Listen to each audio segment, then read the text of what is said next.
ಇವತ್ತು ರಾಜ್ಯಾದ್ಯಂತ Appu cinema release ಆಗಿದೆ. ಇವತ್ತು ನಮ್ಮೊಟ್ಟಿಗೆ ಅನುಶ್ರೀ ಮೇಡಮ್ ಇದ್ದಾರೆ, ಬನ್ನಿ ಅವರ ಮಾತಾಡಿಸಿ ಹೋಗೋಣ. ಮ್ಯಾಮ್, ಇವತ್ತು ಅಪ್ಪು ಸಿನಿಮಾ ರಿಲೀಸ್ ಆಗಿದೆ. ನೀವು ಅಭಿಮಾನಿಗಳ ಜೊತೆ ಅಪ್ಪು ಸಿನಿಮಾ ನೋಡಿದರೆ ಎಷ್ಟು ಖುಷಿ ಆಗ್ತಿದೆ? ಸಿಕ್ಕಾಪಟ್ಟೆ ಖುಷಿ ಆಗುತ್ತೆ. ಅಭಿಮಾನಿಗಳ ನಗುವಲ್ಲಿ ಅಪ್ಪು ಸರ್ ಅವರ ನಗುನ ನೋಡ್ತಿದ್ದೀವಿ ನಾವೆಲ್ಲರೂ.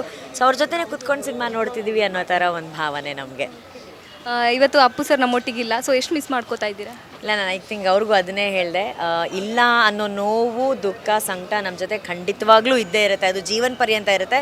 ಬಟ್ ಅಪ್ಪು ಸರ್ ಯಾವಾಗಲೂ ಹೇಳ್ಕೊಟ್ಟಿದೆ ಏನಂದರೆ, ಲೈಫಲ್ಲಿ ಏನೇ ಬಂದರೂ ಪಾಸಿಟಿವ್ ಆಗಿರಬೇಕು, ಪಾಸಿಟಿವ್ ಆಗಿ ಯೋಚನೆ ಮಾಡಬೇಕು. ಸೊ ಪಾಸಿಟಿವ್ ಆಗಿ ಹೇಳಬೇಕಾದ್ರೆ ಏನೇ ಆಗಲಿ ಅಪ್ಪು ಸರ್ ಇಲ್ಲೇ ಇರ್ತಾರೆ. ಅದು ಅಪ್ಪು ಅಲ್ಲಿ ಹೇಳ್ತಾರಲ್ಲ, ಅಪ್ಪು ನಾನು ಇಲ್ಲೇ ಇರ್ತೀನಿ ಲೋಕಲ್ ಅಂತ ಹೇಳಿ. ಸೊ ಅಪ್ಪು ಸರ್ ಯಾವಾಗಲೂ ಒಳ್ಳೆ ಹೃದಯಗಳಲ್ಲಿ ಯಾವಾಗಲೂ ಇರ್ತಾರೆ.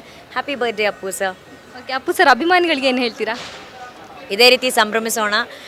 ಅಭಿಮಾನಿಯಾಗಿ ನಮಗೆ ಒಂದು ಕೊರತೆ ಖಂಡಿತವಾಗ್ಲೂ ಇದ್ದೇ ಇರುತ್ತೆ. ಎಲ್ಲ ಹೀರೋಗಳ ಸಿನಿಮಾಗಳೂ ವರ್ಷಕ್ಕೊಂದೆರಡು ಎಲ್ಲ ಬಿಡುಗಡೆ ಆಗ್ತಿರುತ್ತೆ. ನಮ್ಮ ಹೀರೋ ಸಿನಿಮಾ ವರ್ಷಕ್ಕೆ ಒಂದ್ಸಲಿ ಬಿಡುಗಡೆ ಆಗುತ್ತೆ.